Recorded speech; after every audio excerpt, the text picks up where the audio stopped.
ವಿದ್ಯೆಯನ್ನು ಕೊಡೋದು, ನೀತಿಯನ್ನು ಕಲಿಸೋದು, ತಿಳುವಳಿಕೆ ಕೊಡೋದು, ಸಂಸಾರಕ್ಕೆ ಸೂತ್ರಗಳನ್ನು ಕೊಟ್ಟು ಆದರ್ಶ ವ್ಯಕ್ತಿಯನ್ನಾಗಿ ಮಾಡ್ತಕ್ಕಂಥದ್ದು. ಇಲ್ಲಿ ಭಗವಂತ ಮನುಷ್ಯರನ್ನು ಹುಟ್ಟಿಸಿದ ಮೇಲೆ ಅವನಿಗೆ ಬೇಕಾಗುವ ಎಲ್ಲ ಸವಲತ್ತುಗಳನ್ನು ಕೊಡಬೇಕು. ಅವನು ಯಾವ ಸವಲತ್ತು ಕೊಟ್ಟ? ವಿಶೇಷವಾಗಿ ಆಯುಷ್ಯು, ಆರೋಗ್ಯ. Wealth is lot, something is lot. Money is lot, something is lot. Health is lot, everything is lot.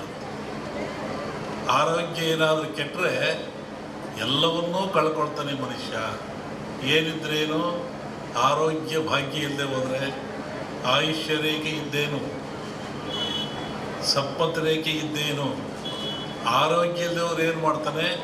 ಏನೂ ಮಾಡೋಕ್ಕಾಗಲ್ಲ. ಹಾಗಾಗಿ ಭಗವಂತನ ಪ್ರೇರಣೆ ಇಂತಹ ಗಿಡಮೂಲಿಕೆಗಳನ್ನು ಮನುಷ್ಯನಿಗೆ ವರವಾಗಿ ಕೊಟ್ಟ. ಇದನ್ನು ತಿಂದು ನೀನು ಉಪಯೋಗ ಮಾಡಿಕೊಂಡು ಸದೃಢವಾಗಿ ಬಾಳು, ಆರೋಗ್ಯವಂತನಾಗಿ ಬಾಳು, ಭೂಮಿಯ ಮೇಲೆ ಸದಾಕಾಲ ಎಂದು ಒಳ್ಳೆಯದನ್ನು ಮಾಡು ಅಂತೇಳಿ ಇಂತಹ ಗಿಡಮೂಲಿಕೆಗಳನ್ನು ಕೊಟ್ಟ ಭಗವಂತ. ಇದು ಇವುಗಳ ಹಿಂದೆ ಹೋಗ್ತದೆ. ಸಮುದ್ರ ಮತನಾಯಿತು, ಇಲ್ಲಿ ಬರೆದಿದ್ದೀರಾ? ಸಮುದ್ರ ಮತನಾಯಿತು. ಸಮುದ್ರ ಮತ ರಾಕ್ಷಸರು ದೇವತೆಗಳು ಆದೇಶ ಕಟ್ಟಿ ಎಳೆದರು. ಎಲ್ಲ ಬಂತು. ಲಕ್ಷ್ಮಿ ಬಂತು, ಐರಾವತ ಬಂತು, ಕನಕಾದಿಗಳು ಬಂದು, ವಿಷ ಬಂತು. ಎಲ್ಲರೂ ಹಂಚ್ಕೊಂಡ್ರು. ವಿಷವನ್ನು ಯಾರು ಹಂಚ್ಕೊಳ್ಳಿಲ್ಲ. ಆವಾಗ ಪರಮಾತ್ಮ ಕುಡ್ದ. ಆವಾಗ ಅವನಿಗೆ ಯೋಚನೆ ಆಯಿತು, ಸಕಲ ಸಂಪತ್ತೆಲ್ಲ ಕೊಟ್ಟುಬಿಟ್ಟೆ ನಾನು, ಸಮುದ್ರದಲ್ಲಿ ವಿಷವೂ ಬಂದುಬಿಡ್ತು, ಇದನ್ನು ನಾನು ಕುಡಿದೆ, ಇದರಿಂದ ಪಾರಾಗೋದು ಹೇಗೆ? ಬಹುಶಃ ಈ ವಿಷ ಈ ಜನರ ಮೇಲೆ ಹೋದರೆ ಏನಾಗ್ತಿತ್ತು? ಕಾರ್ಕೋಟ ವಿಷ. ಅದಕ್ಕೆ ಯೋಚನೆ ಮಾಡಿ ಈ ಧನ್ವಂತರಿಯನ್ನೂ ಕೊಟ್ಟ. ಈ ಧನ್ವಂತರಿ ಎಲ್ಲಿಂದ ಬಂತು ಅಂದರೆ ಸಮುದ್ರದಿಂದ, ನೀರಿನಿಂದ, ಸಾಗರದಿಂದ ಬಂತು. ಇದು ಆ ಒಂದು ದೇವತೆಯ ರೂಪದಲ್ಲಿ ಬಂತು. ನಮ್ಮಲ್ಲಿ ಕೇಳಲಿಕ್ಕೆ ಬುರುಳಿ, ಕಾಮತ್ತು ಎಲ್ಲ ಬಂದಿದ್ದರು ಈ ವಿಚಾರವಾಗಿ. ಕೆಲವು ಸೂಚನೆಗಳನ್ನು ಹೇಳಿದ್ವಿ ನಾವು. ನೀವು ಯಾಗ ಮಾಡುವಂಥ ಜಾಗದಲ್ಲಿ ವೃಕ್ಷ ಇರಬೇಕು, ಅಲ್ಲಿ ಒಂದು ಹುತ್ತ ಇರಬೇಕು, ಅಲ್ಲಿ ಒಂದು ಎಕ್ಕದ ಗಿಡ ಇರಬೇಕು, ಮತ್ತು ಸಮುದ್ರ ಪೂಜೆಯನ್ನು ಮಾಡಬೇಕು. ಯಾಕೆಂದರೆ ಮೂಲ ಸಮುದ್ರವೇ ಮೂಲ. ಇದಕ್ಕೆ ಗಿಡ, ವೃಕ್ಷ, ಬಳ್ಳಿ ಇದಕ್ಕೆಲ್ಲ ಸಮುದ್ರವೇ ಮೂಲ. ಅಲ್ಲಿಂದ ತರಬೇಕು. ಹಾಗೆ ಹೀಗಾಗಿ ಈ ಒಂದು ಯಾಗ ಭಾಳ ಚೆನ್ನಾಗಿ ನಡೀತಾ ಇದೆ ಭೂಮಿ ಮೇಲೆ. ಅದರಲ್ಲೂ ಈ ಕರಾವಳಿ ನಡೆದಿದ್ರೆ ಅತ್ಯಂತ ಮನುಕುಲಕ್ಕೆ ಆದರ್ಶವಾಗಿರ್ತಕ್ಕಂಥದ್ದು, ಪ್ರಾಯಶ್ಯವಾಗಿರ್ತಕ್ಕಂಥದ್ದು, ದೀರ್ಘಾಯುಷ್ಯದ ಗುಟ್ಟನ್ನು ನಮ್ಮವರು ಕೊಟ್ಟಿದ್ದಾರೆ. ಪ್ರಕೃತಿಯ ಗುಟ್ಟನ್ನು ಭೇದಿಸ್ತಕ್ಕಂಥ ಅಟ್ಟೆ ಇನ್ನೇನು ಇಲ್ಲ. ಪ್ರಕೃತಿ ಎಲ್ಲ ಕೊಟ್ಟುಬಿಟ್ಟಿದೆ. ಅದರ ಗುಟ್ಟನ್ನು ಭೇದಿಸಿ ಮನುಷ್ಯ ಉಪಯೋಗ ಪಡಿತಕ್ಕಂಥದ್ದು, ಆರೋಗ್ಯವಂತನಾಗ್ತಕ್ಕಂಥದ್ದು. ಹೋಮಗಳಂದರೆ ಏನು? ಹೋಮವನ್ನು ಯಾತಕ್ಕೋಸ್ಕರ ಮಾಡ್ತಾರೆ? ಅದರ ಉದ್ದೇಶ ಏನು? ಒಂದು ಕಲ್ಪನೆ ಆಧ್ಯಾತ್ಮಿಕ ಚಿಂತನೆ, ಮತ್ತೊಂದು ಕಲ್ಪನೆ ವೈಜ್ಞಾನಿಕವಾಗಿ ಚಿಂತನೆ. ನಾವು ಏನೇ ಮಾಡಿದರೂ, ಯಾವ ಕೆಲಸ ಮಾಡಿದ್ರು, ಯಾವ ಧರ್ಮ ಆದರೂ ಸಹಿತ ಅದು ವಿಜ್ಞಾನಕ್ಕೆ ಒಳಪಡಬೇಕು. ವಿಜ್ಞಾನಕ್ಕೆ ಒಳಪಡದೆ ಹೋದರೆ ಧರ್ಮ ಆಗಲ್ಲ, ಸತ್ಯ ಆಗಲ್ಲ, ನಂಬಿಕೆ ಆಗಲ್ಲ, ಅಜ್ಞಾನದ ಪರಮಾವಧಿ ಆಗ್ತದೆ ಅದು. ಹೋಮದಲ್ಲಿ ಏನಿರ್ತದೆ? ವನಸ್ಪತಿಗಳನ್ನು ಹಾಕ್ತಾರೆ, ಆಜ್ಯವನ್ನು ಹಾಕ್ತಾರೆ, ಅಗ್ನಿಯನ್ನು ಕೊಡ್ತಾರೆ. ಈ ಗಿಡಮೂಲಿಕೆಗಳು ಅಂತ ಹೇಳಿದ್ದು ನಾನು.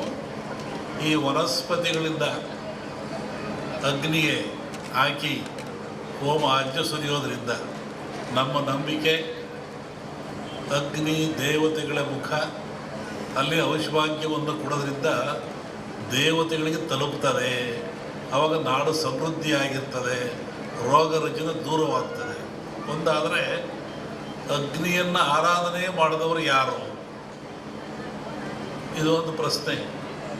ಅಗ್ನಿಹೋತ್ರಿಗಳು ಅಂತಿದ್ದಾರೆ, ಅವರು ನಿತ್ಯವೂ ಅಗ್ನಿ ಆರಾಧನೆ ಮಾಡಿ ಪೂಜೆಗಳನ್ನು ಮಾಡ್ತಾರೆ.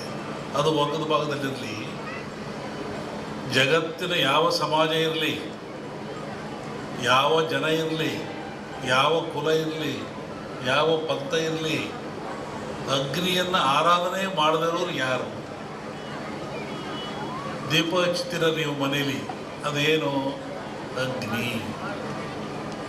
ಅಡುಗೆ ಮಾಡ್ತೀರ ನೀವು ಮನೇಲಿ, ಸ್ಟವ್ವ ಬೆಂಕಿಯೋ ಹಚ್ತೀರ ನೀವು, ಅದೇನು? ಅಗ್ನಿ. ನಾವು ನಿತ್ಯ ಬಾಳಲಿಕ್ಕಾಗಿ ಬದುಕಲಿಕ್ಕಾಗಿ ಆಹಾರ ತಯಾರು ಮಾಡ್ತೀವಲ್ಲ, ಅದು ಯಾವುದು? ಅಗ್ನಿಯ ಮುಖಾಂತರ.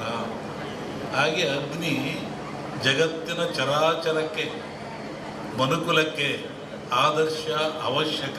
ಅಗ್ನಿಯಿಂದ ಯಾವುದೂ ಇಲ್ಲ. ಧಾರ್ಮಿಕವನಾಗಿ ಅಗ್ನಿಗೆ ಭವಿಷ್ಯವನ್ನು ಕೊಡ್ತೀವಿ ಅಂತ ಹೇಳೋದು ಒಂದಾದರೆ, ಅದನ್ನು ವಿರೋಧ ಮಾಡೋದು ಒಳ್ಳೆತನ ಅಲ್ಲ. ಯಾಕೆ ವಿರೋಧ ಹೇಳಿದ್ರೆ, ಅಗ್ನಿಯೇ ಆಧಾರ ನಮಗೆ. ಅನ್ನ ಮಾಡಲಿಕ್ಕೆ, ಚಹಾ ಕುಡಿಲಿಕ್ಕೆ, ಒಂದು ರೊಟ್ಟಿ ಮಾಡಿಕೊಳ್ಳಲಿಕ್ಕೆ ಏನು ತಿನ್ನೋಕೆ ಅಗ್ನಿ ಬೇಕು. ಅಗ್ನಿ ದೈವೋ ಭವ. ವೈಜ್ಞಾನಿಕೂ ಅಗ್ನಿ ನಮಗೆ ಬೇಕಾಗ್ತಾನೆ. ಆನಂತರ ಕಟ್ಟಿಗೆಗಳು, ಎಕ್ಕ, ಮಾವು, ಮುತ್ತುಗ ಇವೆಲ್ಲ ಬರ್ತವೆ. ಒಂದೊಂದು ಗಿಡದಲ್ಲಿ ಒಂದೊಂದು ಶಕ್ತಿ ಇರ್ತದೆ, ಒಂದೊಂದು ಫಲವನ್ನು ಕೊಡ್ತವೆ.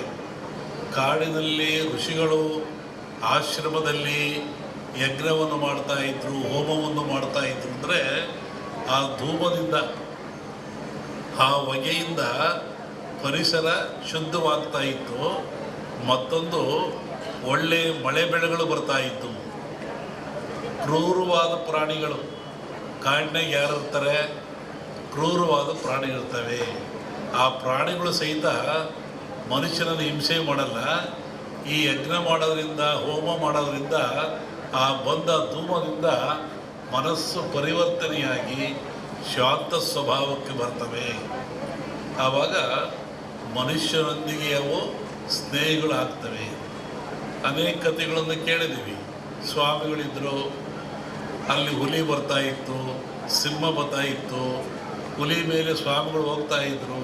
ಅಂದರೆ ಯಜ್ಞ ಯಾಗಾದಿಗಳ ಫಲದಿಂದ ಬರುವಂಥ ಹೋಮಾದಿಗಳ ಧೂಮದಿಂದ ಅವು ಮನಃಶಾಂತಿ ಆಗ್ತಾಯಿತ್ತು, ಕ್ರೂರತ್ವವನ್ನು ಕಳ್ಕೊಳ್ತಾ ಇದ್ದು ಒಂದು ಚಿಂತನೆ ಇದೆ.